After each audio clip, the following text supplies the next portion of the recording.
35 साल हो गए आपके सांसद लगातार बन रहे हैं, 5 काम बता दीजिए, ऐसे 3 काम बता दीजिए। दोनों के टॉप बॉस है बीजेपी के, उनसे इतना डरे हुए हैं ना कि उन लोग बेचारे मुंह बंद करके रखे, कान में बोल रहे हैं। नमस्कार, आपका स्वागत है। मैं मनीष शरण, छत्तीसगढ़ तक में। आज हम कांग्रेस के उस युवा चेहरे के साथ चर्चा करने वाले हैं जो कि कांग्रेस की राजनीति में बड़ा नाम रखते हैं। छात्र जीवन से जिन्होंने राजनीति की शुरुआत की थी और कम उम्र में जो है विधायक और मेयर बनने का भी सौभाग्य उन्हीं के हिस्से में आता है।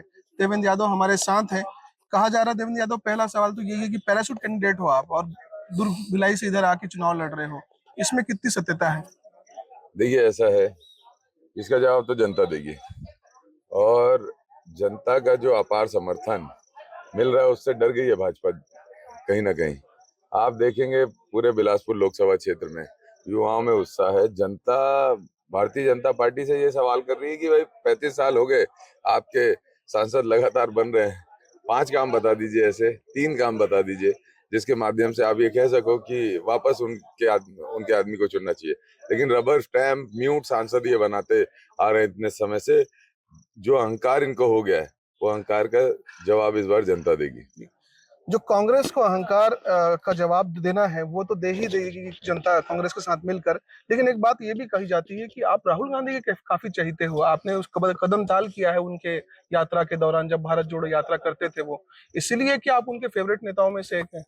देखिए, ऐसा है कि राहुल गांधी जी न्याय को लेकर पूरे देश में चल रहे हैं, संघर्ष कर रहे हैं, मैदानी संघर्ष कर रहे हैं। वो हम सब हमारे जैसे लाखों करोड़ों युवाओं के भविष्य हैं। हम लोग उनसे राजनीतिक दृष्टिकोण, विचारधारा के साथ अपने खड़े रहना, कैसे विपरीत परिस्थितियों में अपनी विचारधारा के लिए या न्याय के लिए लड़ना, ये हम सीखते हैं। हम उनके कार्यकर्ता हैं और मेरे जैसे लाखों कार्यकर्ता उनके पास है।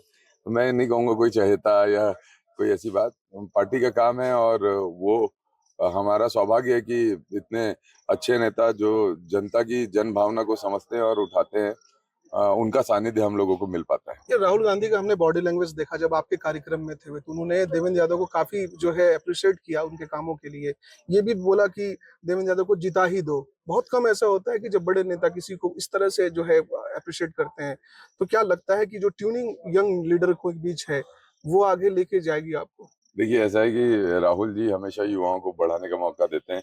अब मेरी देखिए ना, मैं 25 साल की उम्र में मुझे महापौर का टिकट दिया, फिर विधायक का टिकट 28 साल की उम्र में दिया, फिर अभी लोकसभा 34 साल की उम्र में लड़ने का मौका मिल रहा है। ऐसे सैकड़ों युवाओं को उन्होंने पूरे देश के अंदर अवसर दिया है, और वो लगातार जो जनता के बीच में सक्रिय हैं, काम कर रहे हैं, उन लोगों को प्रमोट करने की करते हैं। और मेरे लिए सौभाग्य की बात है कि उनका प्रचार का दौरा यहाँ बिलासपुर बना, उन्होंने मुझे अपना सानिध्य दिया, और उनकी जो अपील है उससे निश्चित रूप से एक ऊर्जा शक्ति पूरे बिलासपुर में बन गई। जी, देवेंद्र यादव से एक और सवाल है, क्योंकि लगातार देवेंद्र यादव जब जनसंपर्क करते हैं तो कई तरह की चीजें देखने को मिलती होंगी।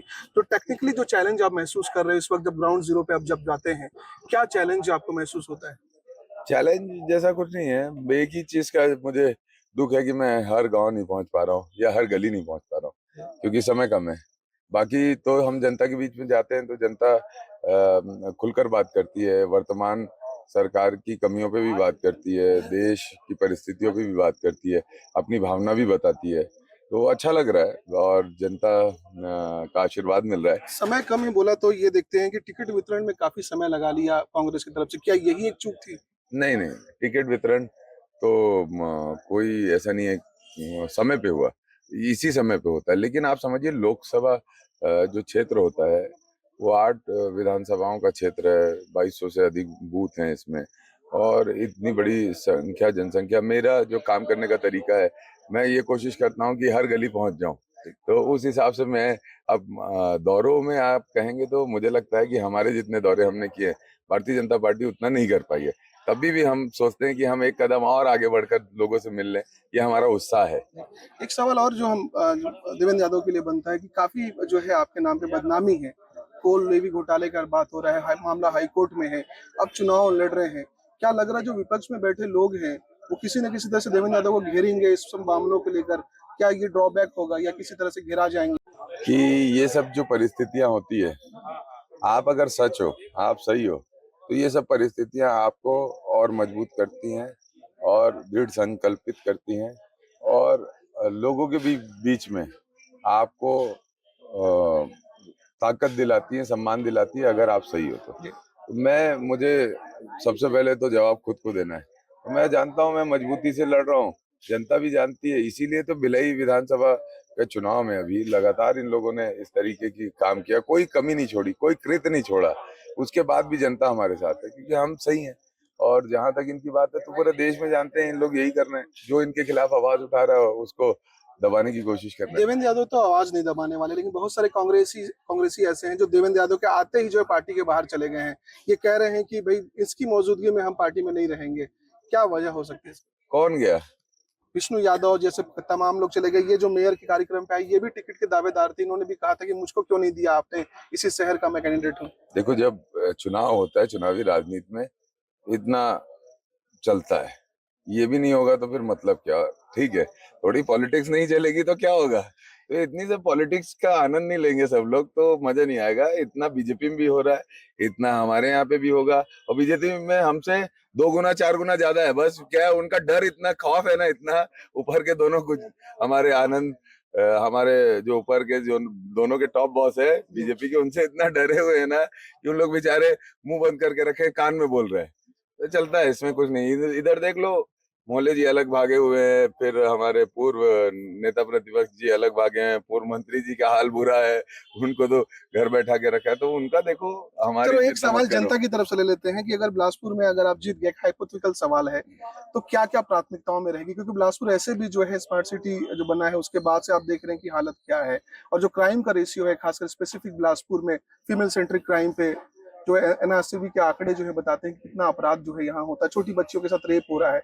क्या लग रहा है कि यहाँ क्या बदलाव करोगे? प्राथमिकताओं में क्या है आपके? देखिए, ऐसा है कि सबसे ज्यादा जरूरी है यहाँ पे कम्युनिकेशन गैप है लीडर और जनता के बीच में। मतलब अगर जो सांसद है वो इतना मतलब इतना गायब है, कोई भी सांसद बनने के बाद, कि उसकी कोई उपलब्धता भी नहीं है ना उपयोगिता है। तो मैं सबसे पहले ये सुनिश्चित करूंगा उपलब्धता हो, ताकि हम लोगों का कम्युनिकेशन गैप ना आए, जनता और जन प्रतिनिधि के बीच की दूरी खत्म करें। कम्युनिकेशन बेहतर रहेगा तो डे बाई डे सॉल्यूशंस आते जाएंगे। जो एक बड़ा चेंज है सोसाइटी में, वो एक टाइम प्रोसेस में होता है। हमारी प्राथमिकता रहेगी अच्छी स्वास्थ्य सुविधाएं, अच्छी शिक्षा सुविधाएं, बेरोजगारी, पलायन, इससे हम यहाँ के लोगों को बचाएं, उसके लिए हम योजना बनाएं। और जहाँ तक विमेन सेंट्रिक जो क्राइम है, उसके लिए हम सख्त से सख्त कदम उठाएंगे और इसकी प्रॉपर मॉनिटरिंग करेंगे ताकि ये घटे ना। और इस तरह की चीजों में जो समझिए जो क्राइम रेशियो है, उसको अगर सही तरीके से देखा जाए और सही तरीके से उसको फॉलो अप किया जाए तो एक बड़ा काम है, तो उसको भी हम निभाएंगे। ये सिविल अफेंस जो होते हैं, जमीन जायदाद के मामले होते हैं, वो बिलासपुर में काफी ज्यादा होते हैं। हमने देखा कि जमीनों का बंदरबाट चल रहा है यहाँ पे। कई बड़े नेता भी हैं, उसमें बीजेपी के नेता भी शामिल है जिन्होंने इस बात को कहा है। और पिछली सरकार जो कांग्रेस की थी, उन्होंने कुछ ज्यादा ही कर दिया, ऐसा उनका कहना है। क्या लग रहा है इस तरह के सिविल अफेंस पे भी आप काम करेंगे? देखिए, ऐसा इसकी जानकारी नहीं है मुझे। आप कोई स्पेसिफिक केस बताएंगे तो उस पर बात करेंगे। अंतिम सवाल है कि आज का रूटीन जो है आपका, जो जिम सिम करते हैं, नहीं वो हो रही है, प्रभावित हो रही है? कोई जिम सिम हो ही नहीं रही है। 1.5 साल हो गया, सब छूटा हुआ, मोटे हो रहे हैं अभी तो। तो देवेंद्र यादव थे जिन्होंने बड़े ही हंसते और मुस्कुराते हुए अपने बातों का जवाब दिया है। कई महत्वपूर्ण सवाल है जिनको उन्होंने टाला भी है, ये कहते हुए कि इसका जवाब भविष्य के गर्भ में है। ऐसा देखा जा रहा है कि बिलासपुर में जो राजनीतिक मुकाबला है बीजेपी और कांग्रेस के बीच, वो काफी मजेदार होने वाला है। साल दर साल बीजेपी की लोकप्रियता में भी कमी देखने को मिली है, ये आंकड़े बताते हैं। ऐसे में देवेंद्र यादव को इसका कितना फायदा मिलता है, ये निकट भविष्य में स्पष्ट हो जाएगा। कैमरा पर्सन इम्तियाज के साथ मनीष सरन, छत्तीसगढ़ तक, बिलासपुर।